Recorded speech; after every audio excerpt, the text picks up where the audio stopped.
two musicians from East Yorkshire have been enjoying worldwide success with a couple of albums that they recorded during the COVID pandemic.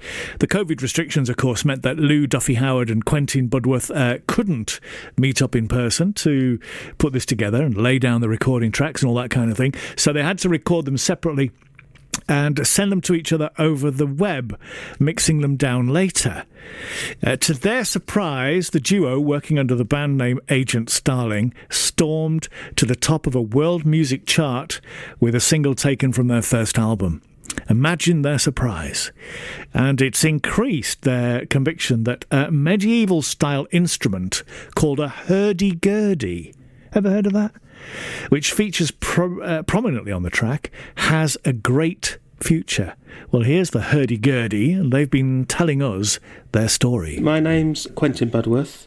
I'm an artist and musician, and I play the hurdy-gurdy, and I'm part of Agent Starling.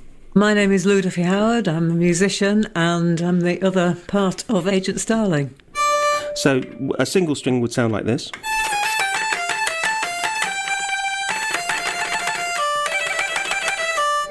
But they're tuned in octaves, so you get a fuller sound. And then there's a drone, because it's a board-on instrument.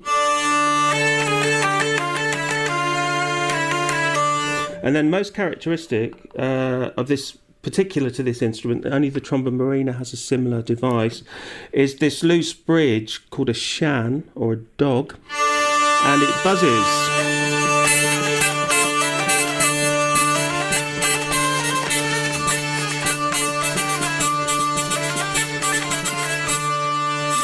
I think it's got a huge potential to reach a very large audience. It started off because Quentin and I play in Celtic Arabia with Quentin and a bunch of other people, but because of the pandemic, we couldn't do any gigs. So Quentin here in Bridlington, I live over near Hull.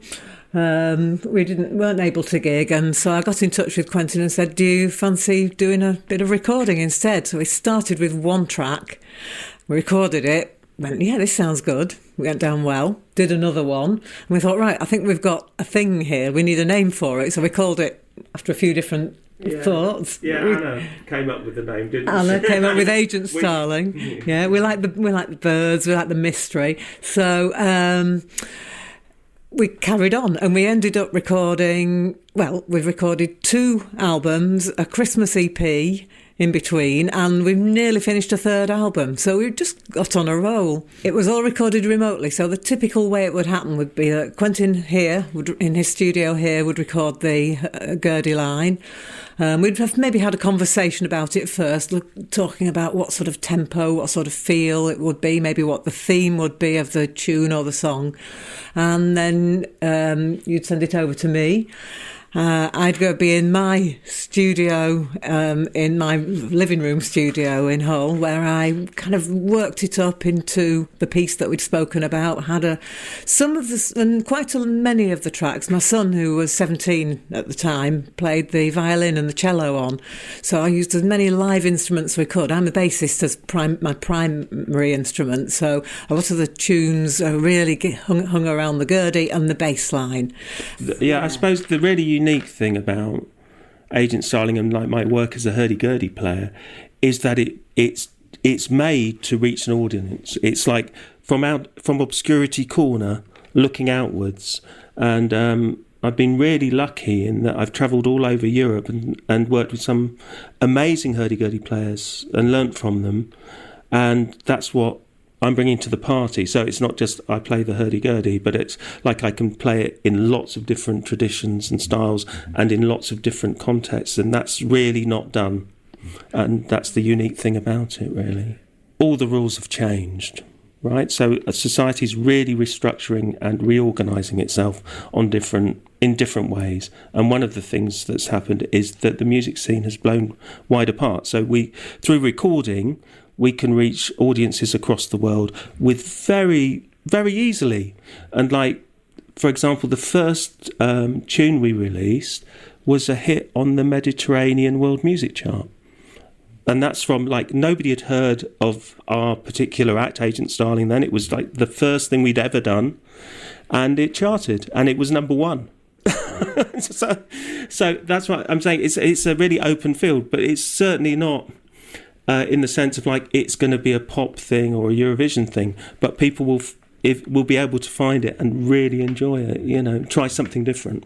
We are currently finishing the third album, and we've got 8 tracks recorded. One of them we've got to talk about shortly, and to work out what to do with it next. The typical in the process, I'll work on the song, send it back to Quentin in a kind of not complete state, and we'll have a conversation about it. You listen to it with fresh ears. We've worked really well remotely, and in fact for the first 2 albums we didn't see each other at all, did we? Yeah, no, absolutely. Yeah. Just on Zoom. Literally just like sort of digital analogue of a real person was like, that was the conversation. We're just going to talk about that track, get that to a state where it's finished, and then talk about the next 2 tracks that we're going to do to finish the album. What sort of tracks are they going to be? What are they going to be about? What sort of tempo? What key signature maybe? I would encourage people to take 10 minutes and have a look at Agentstylingukcom to see loads of videos and hear our music.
Recorded during lockdown separately and then put together. Clever, isn't it? Quentin Budworth and Lou Duffy-Howard. And a reminder of that web address if you'd like to hear more of their music. It is Agentstylingukcom at wordpress.com. Fascinating how they came up with the name as well. It's stuck. Agentstylingukcom at wordpress.com to hear more of their brilliant music.